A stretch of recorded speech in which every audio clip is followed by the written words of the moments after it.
Hey YouTube, what's up? It's CS back here with another installment, and here's my review for UFC on Fuel TV, Gustafsson versus Silva. Alrighty folks, well what did you guys think of that event altogether? For me, it was one of the better free events as of this year, or ever if you ask me, because this free event actually had quality fights. I really wasn't disappointed with a heck of a whole lot here. We saw some nice submissions, some nice knockouts, some nice 2-3 round fights. So I like a well-rounded card, so of course with all of that, that put a smile on my face. So yeah, I really enjoyed this one. The main event was good between Alexander Gustafsson and Thiago Silva. Gustafsson did his thing. Really I didn't sigh out a lot here. So, I am pretty satisfied with this card. What do you guys think of it? Tell me in the comments section below. But let's start off with this main event between Alexander Gustafsson and Thiago Silva. Guys, Alexander Gustafsson is just too big, and too lengthy, too athletic, and he just knows his body too well. So he's just gonna outmaneuver the physically outmatched Thiago Silva. When I mean physically outmatched, I mean because he's not as lengthy, you know what I'm saying? So when a guy knows how to use his reach and stay on the outside and has the footwork that Gustafsson does, things like this happen to guys like Thiago Silva, guys who aren't, the greatest of strikers. Thiago Silva, his kickboxing mechanics, for the most part are pretty good. He has pretty good leg kicks. He has a nice overhand right. But really, this guy's not comfortable on the feet against guys like Gustafsson, guys like Lyoto Machida, guys like Rashad Evans. He's just not 100% capable of winning fights standing up against anyone, you know what I'm saying? So Thiago Silva really has to get inside and land an overhand right, and for the most part he didn't do that. He did land it once. Gustafsson kind of stepped back a couple steps and just shook it off, and he just took Thiago Silva's best punch.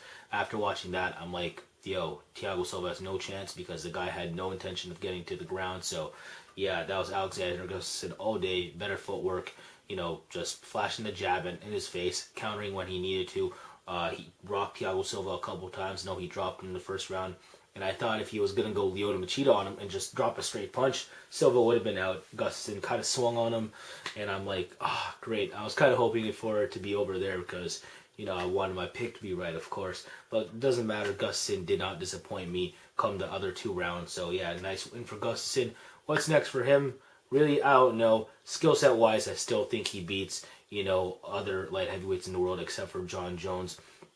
I think some other guys are a hard matchup for him, like maybe Rashad Evans. I think Rashad Evans can beat him.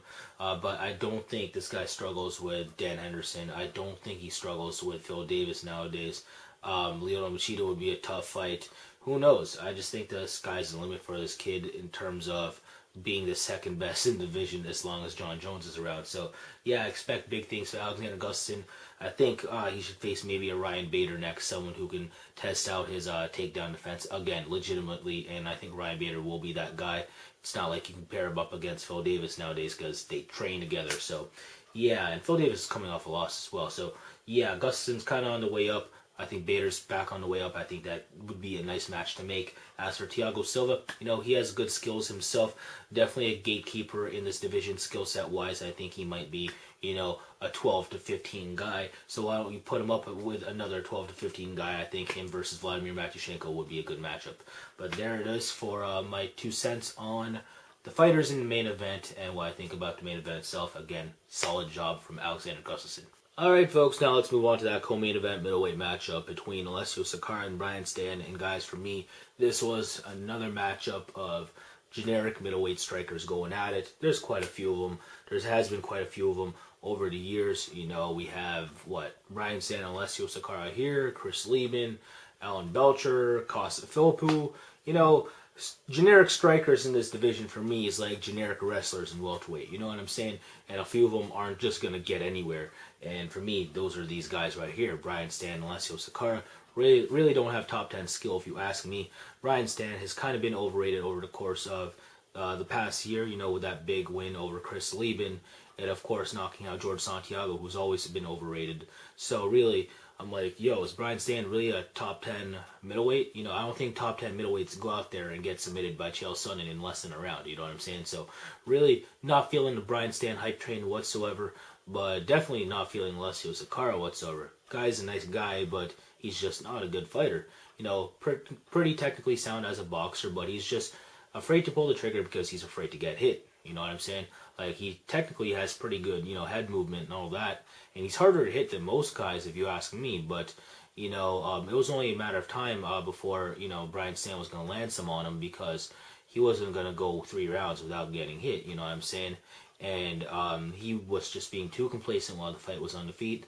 And eventually Brian Stann hit Alessio Sakara early enough in that first round with those couple of knees, as Alessio Sakara was getting rocked by a couple punches.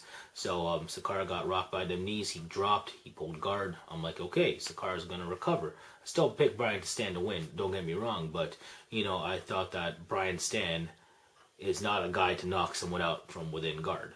He did exactly that because Sakara did not feel like fighting. Sakara recovered, he at one time was kind of defending on the ground. He wasn't making an effort to get up, but he definitely wasn't in a position to where Stan could posture up and land a 1-2 on him and knock him out. But he just felt like not covering. He didn't feel like holding Stan down. He didn't feel like striking off his back. He just didn't feel like doing anything, and Stan knocked him out with a 1-2. God damn, that sucked. Like, I can't believe Sakara just gave up like that, guys. I cannot believe we're actually watching this kind of stuff on a co-main event on a UFC card in 2012. Get Sakara the hell out of there. Like, relegate him to the preliminary cards, if not cut him. I don't think this shit's acceptable, guys. I don't know how you just give up fighting like that. Props to Brian Stann for, just saying, hey, I'm going to kill this guy if you don't stop the fight. Mark Goddard stopped the fight. Nice stoppage. Alessio Sakara's eyes just went way the hell back. Nice show of sportsmanship from Brian Stann, I guess. And a nice win overall. That was kind of flashy. What's next for Stann? I'd like to see him get tested against a more well-rounded dude somewhere within his own ranking. So how about Ed Herman? How about Alessio Sakara versus Kyle Noak on the preliminary card of some other free card, and the loser gets cut. Alrighty, folks, now let's move on to that Paulo Thiago CR Bahadurzada welterweight match, and we're kind of continuing with the brutal knockouts theme here, but let's look into this more in depth, guys. Now, we know that Paulo Thiago's game plan was to judo, jiu-jitsu, CR Bahadurzada to either a decision or submission, or maybe a TKO. We all know that, guys. CR Bahadurzada is not a ground fighter whatsoever. This guy is a striker stuck in mixed martial arts. And we really didn't see much of that here, because a striker stuck in mixed martial arts usually gets, caught up in getting taken down and stuff. Paulo Thiago got knocked out before he can take down CR Bahadurzada or even initiate a clinch.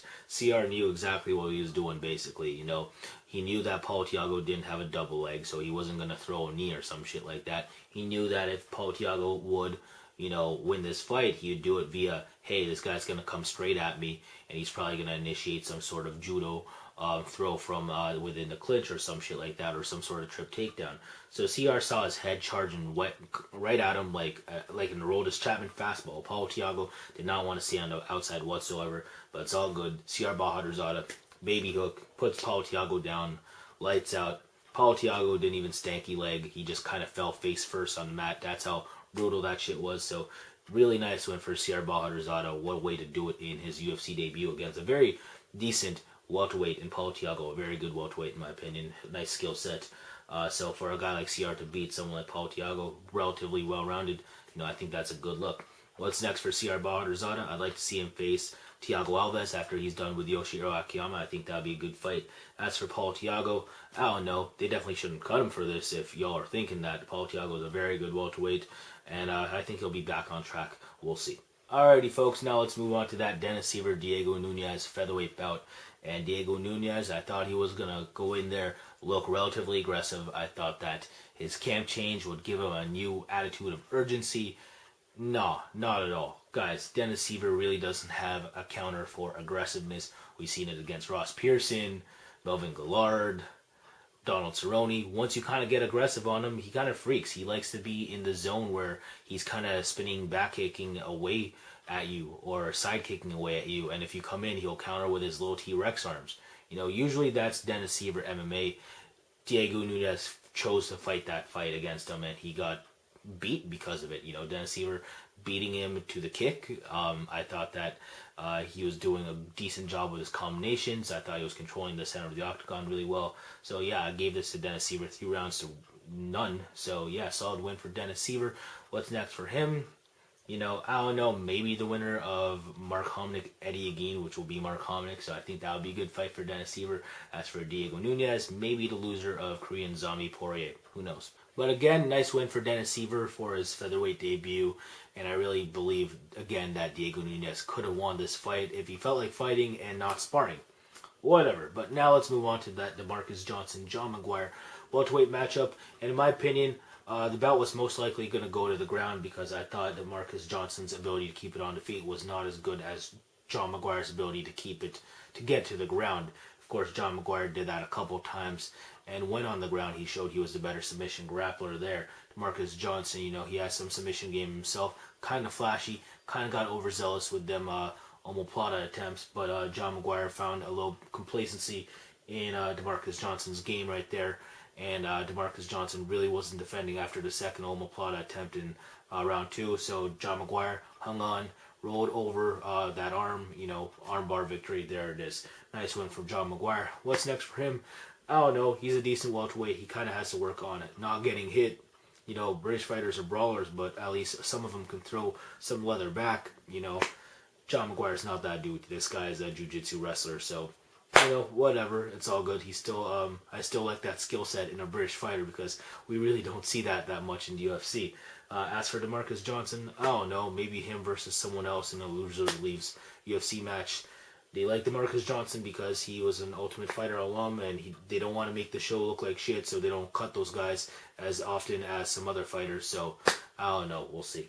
Alrighty, folks. Now let's move on to that bantamweight bout between Brad Pickett and Damacio Page. Guys, Brad Pickett's one of my favorite fighters. A few of you guys might know that. The guy is exciting no matter where the fight takes place. If it's on the ground, it's most likely because he got you there after a nice trip takedown or a slam. It usually looked visually appealing, and of course, on the feet, he's either brawling or boxing someone or outboxing someone technically, which he's pretty darn good at. And for the most part, that's what happened to Damacio Page in the second round after Damacio Page, gassed. You know what I mean? Damacio Page has a high pace in his round ones usually, but he doesn't have, the finishing skill of, say, a Joe Lozon, so he can't get wins in the first round easy like, he expects to, you know what I'm saying?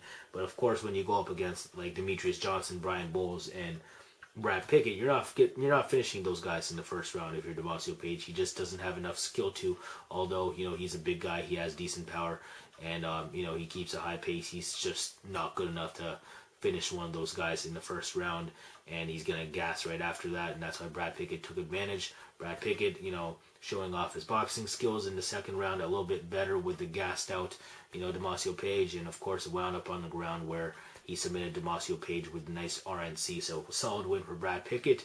Now Damacio Page has lost to two title contenders in Demetrius Johnson and Brian Bowles, and someone who beat one of those title contenders in Brad Pickett. So, they're decent losses, but still 3 in a row. In my opinion, I think Damacio Page needs to take a step in competition down, not get cut completely.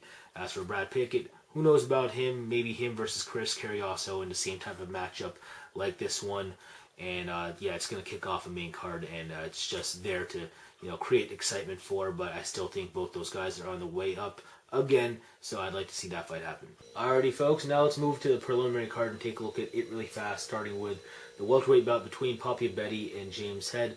Folks, James Head won via RNC in the first round, but real talk, no one should be getting overwhelmed by James Head whatsoever in any division.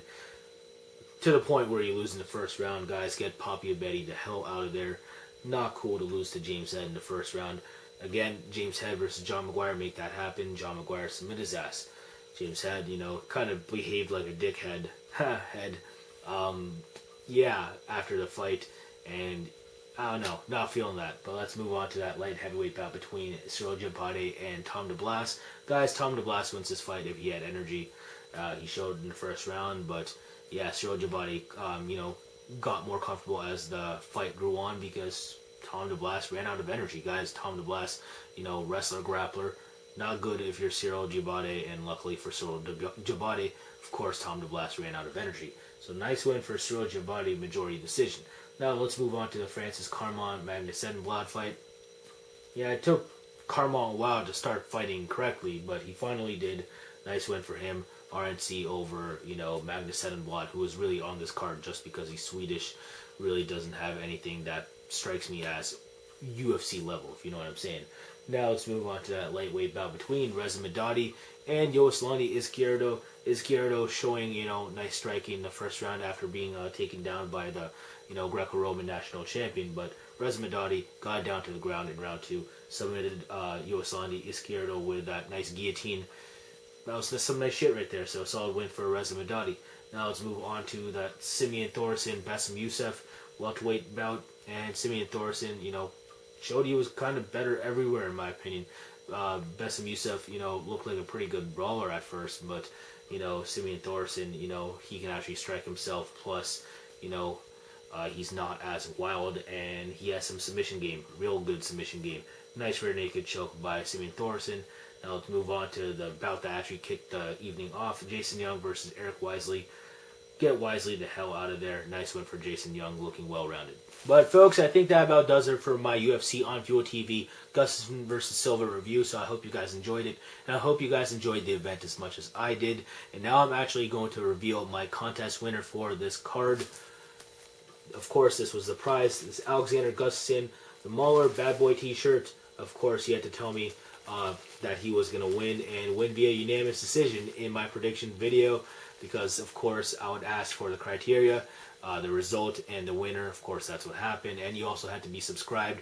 Few people were eligible to win, but the person picked at random to win this was Julian Paz 7. Congrats, buddy. You will be receiving this in the mail hopefully soon. And I'm actually going to reveal my contest for UFC 145, this week's card, and this is what I'm giving out for it. A Jocko Get Some Sugar shirt.